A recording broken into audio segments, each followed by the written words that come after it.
The Nectar of Devotion by Srila Rupa Goswami, translated by Srila Prabhupada. Chapter 7. Evidence regarding devotional principles. Just a short comment. In the previous chapter, so many regulative principles were given to guide our practical execution of devotional service. So here in this chapter, Rupa Goswami will give some scriptural references in the next chapter and 2 or 3 more, detailing the scriptural basis for these regulative principles. They're not just arbitrary or whimsical. They're not just fashion, or neither are they cultural. They are eternal, based on the absolute truth. And that's why devotional service is actually beyond the 3 modes of material nature. So, the first one is accepting the shelter of a bona fide spiritual master. In the 11th Canto of Śrīmad-Bhāgavatam, 3rd chapter, verse 21, Prabuddha tells Mahārāj Nimi, "My dear king, please know for certain that in the material world there is no happiness. It is simply a mistake to think that there is happiness here, because this place is full of nothing but miserable conditions. Any person who is seriously desirous of achieving real happiness must seek out a bona fide spiritual master and take shelter of him by initiation. The qualification of a spiritual master is that he must have realized the conclusion of the scriptures by deliberation and arguments, and thus be able to convince others of these conclusions. Such great personalities, who have taken shelter of the Supreme Godhead, leaving aside all material considerations, are to be understood as bona fide spiritual masters. Everyone should try to find such a bona fide spiritual master in order to fulfill his mission of life, which is to transfer himself to the plane of spiritual bliss."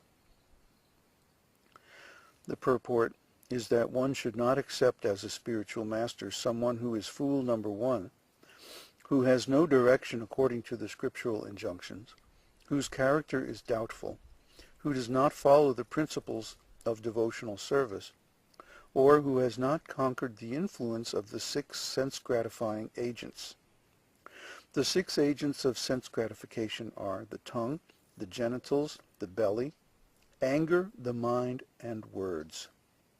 Anyone who has practiced controlling these 6 is permitted to make disciples all over the world. To accept such a spiritual master is the crucial point for advancement in spiritual life.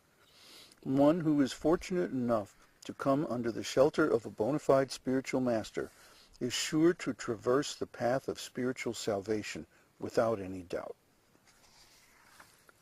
So, of course, this is the first and the most important regulative principle, without which all the other regulative principles are not going to have any effect. We often see in India especially people who pretend to be sadhus or pretend to be spiritual masters, but because they have no qualifications, not only their students, but even they themselves can't make any advancement. Advancement means that we actually realize for ourselves the great truths of the scriptures, such as Śrīmad-Bhāgavatam and Nectar of Devotion, and that we can pass these things on to others by explaining them properly. I can remember so many times when I first started studying this science of devotional service, reading something astonishing in the Shastra and going, wow, that's so far out.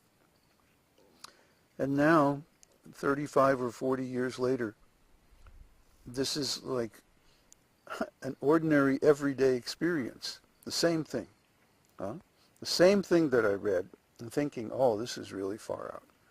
Now this is the daily reality, the consciousness. So this is realization. If you don't get this kind of realization, it means there's something wrong. Either you're not following the principles properly, or you're not connected with a bona fide spiritual master, or you're making some offense. The next section. Accepting initiation from the spiritual master and receiving instructions from him.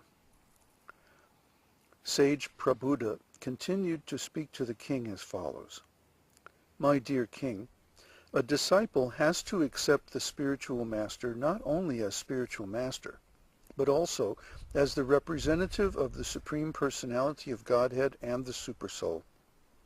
In other words, the disciple should accept the spiritual master as God, because he is the external manifestation of Krishna.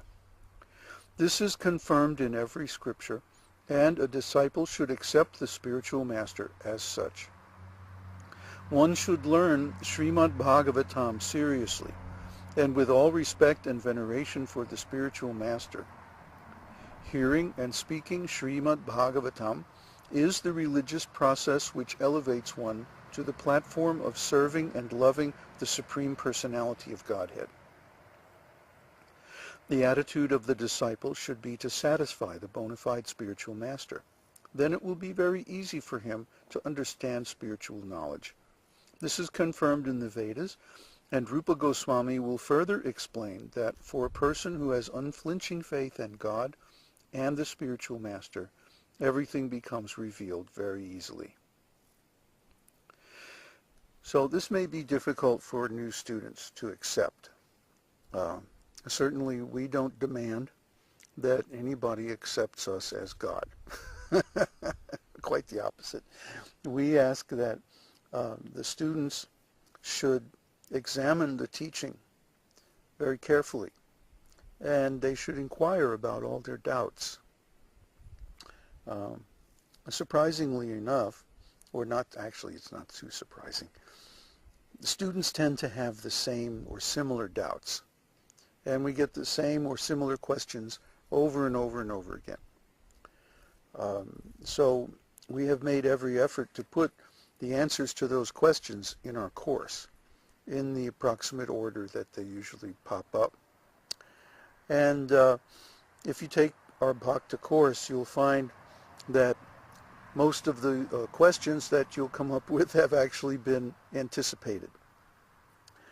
But why do they say this? Why did they make this outrageous assertion that the spiritual master is the external manifestation of Krishna?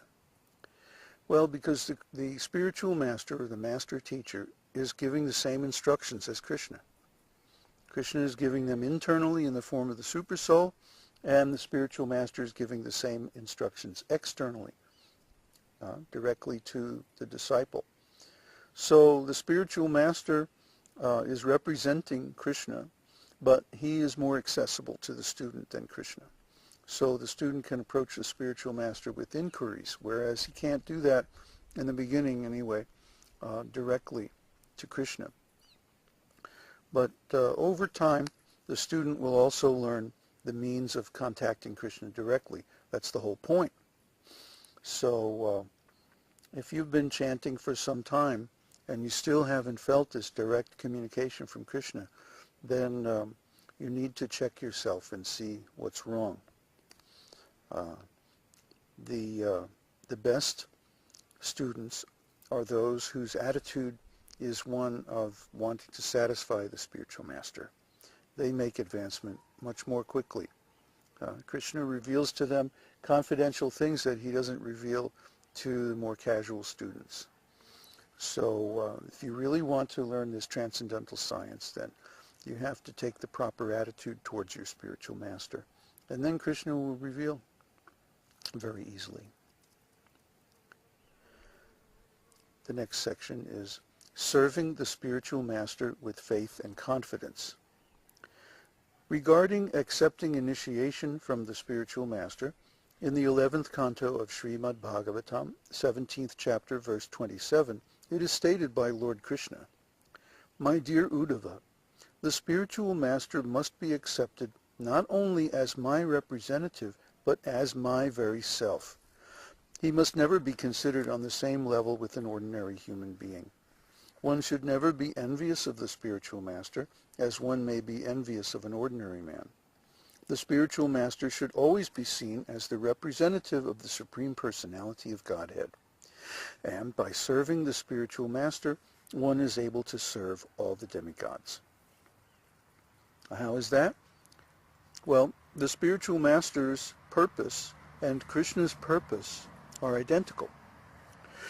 Krishna creates the material universe as a place where the conditioned souls can go and live and pursue their independent sense gratification and like that. And then when they're ready or when they're tired of all this nonsense, they can learn the Vedic truths and go back home. So the spiritual master is giving those Vedic truths.